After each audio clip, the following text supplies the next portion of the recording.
La sociedad ha dado vida a numerosos personajes dignos de mención, no solo por sus inusuales costumbres. Cada uno de ellos ha ganado mención honorífica u horrorífica por lo que hicieron en el pasado, creando ese sentimiento de repulsión y odio en cada persona que escucha sus historias.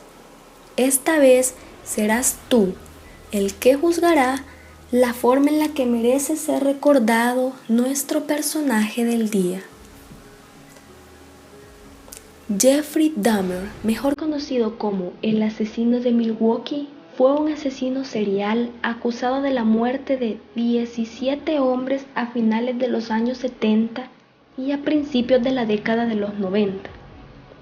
A diferencia de otros psicópatas criminales que sufrieron en su infancia diferentes tipos de abusos que más adelante serían los posibles culpables de su locura, Jeff fue un niño amado por sus padres, los cuales, con el propósito de darle una vida feliz a su hijo, compraron una casa en Ohio.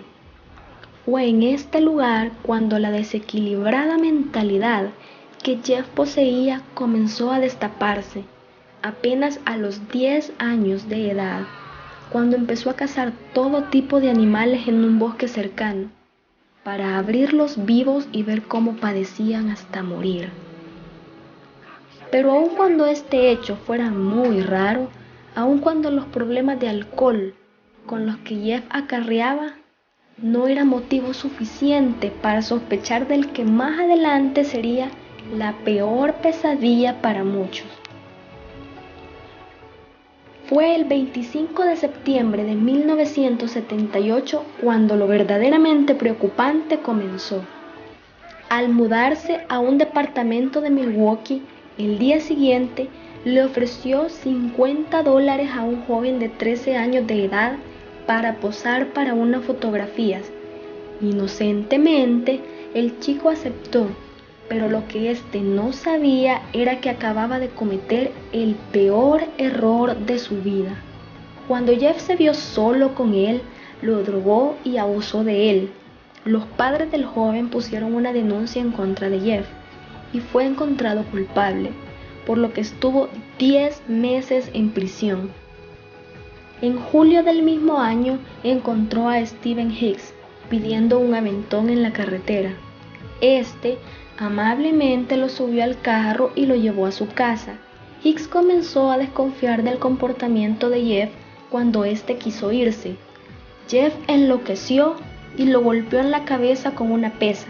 Luego lo estranguló y lo desmembró. Puso los restos en una bolsa plástica y los metió al auto con la intención de tirarlos en el barranco.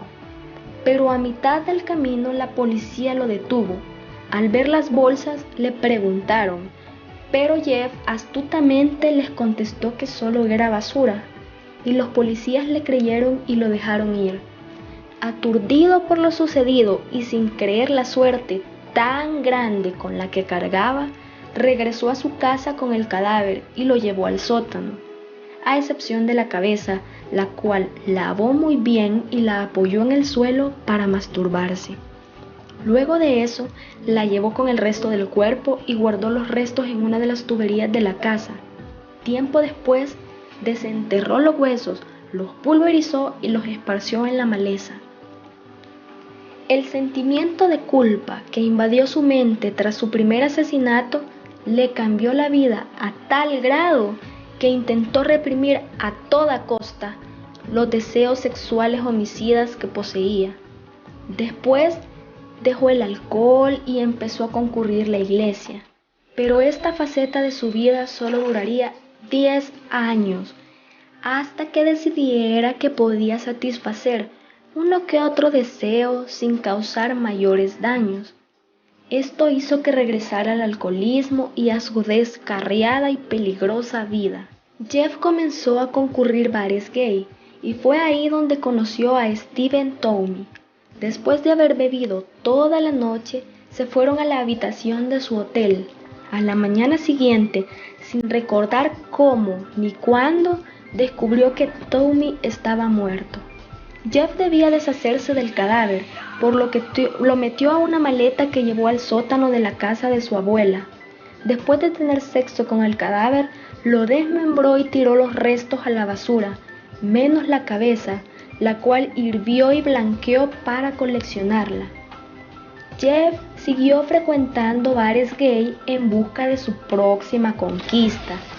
Ahí conoció a Jamie Doxtator, de 14 años, y posteriormente a Richard Guerrero. Pero su sed era tan grande que, aunque estaba siendo procesado por abuso de menores, no fue impedimento para obtener el placer que tanto buscaba en sus víctimas. En 1989, Jeff conoció a Anthony Sears, le ofreció dinero para que posara en unas fotografías. El chico aceptó y lo llevó a la casa de su abuela. Cuando Jeff le propuso quedarse, como a todos los demás, este se rehusó. Jeff, al ver la negativa del chico, lo estranguló y tuvo sexo con el cadáver. Luego lo desmembró como era su costumbre. Al cumplir su condena por abuso de menores, regresó a Milwaukee, donde asesinó a 12 personas más, utilizando la misma técnica de invitar a posar para fotografías o ver pornografía, y como éste intuía que iban a rechazar su compañía, les ponía droga en las bebidas, los estrangulaba, tenía sexo con el cadáver y los desmembraba. Su locura era tan grande que tomaba fotografías de cada fase del desmembramiento. Utilizaba potentes ácidos para deshacerse de los cuerpos, conservando únicamente las cabezas y los genitales de sus víctimas como sus más grandes trofeos de caza. Pero un día quiso que sus amigos fueran tan parte de él como lo eran de sus recuerdos, y comenzó a consumir la dulce y tierna carne de sus víctimas.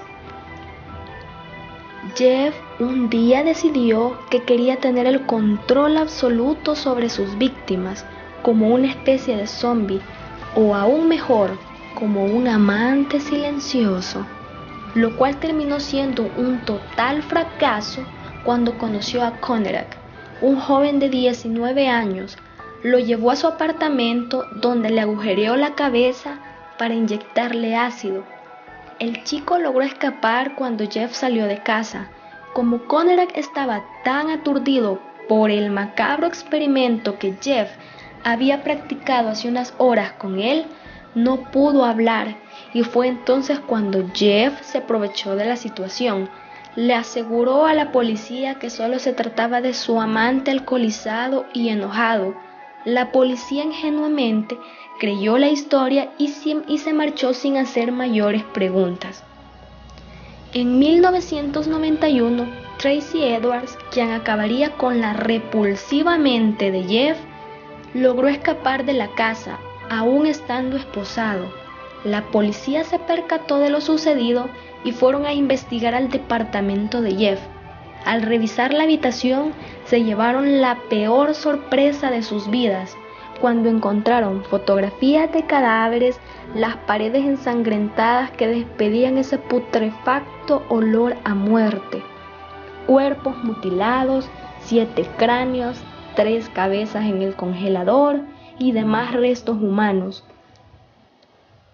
Al inicio su juicio giró alrededor de posibles problemas mentales, por lo que iba a ser condenado a una cárcel especial para enfermos. Estuvo a punto de declarársela inocente, pero con suficientes pruebas en su contra, el jurado lo declaró mentalmente sano y fue sentenciado a 15 cadenas perpetuas.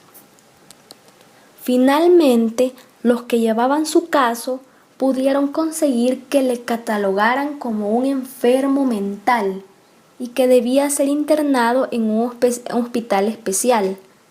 Fue enviado a Columbia Correctional Institute en Portage, donde por su seguridad no tenía contacto con los demás presos, pero fue él quien pidió que le permitieran tener más relación con ellos, acto que le costaría la vida.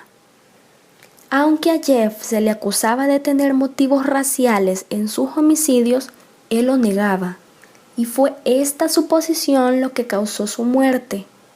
El 28 de noviembre de 1994, mientras Jeff realizaba actividades de limpieza, Christopher Scarver, un esquizofrénico afroamericano quien cumplía una condena en el mismo instituto, asesinó a Jeff, provocándole un trauma craneal al golpearlo con una barra de metal de la sala de pesas, terminando así con el asesino de Milwaukee. Si te gustó la historia de Jeff, dale manita arriba y no olvides suscribirte a este canal. Adiós.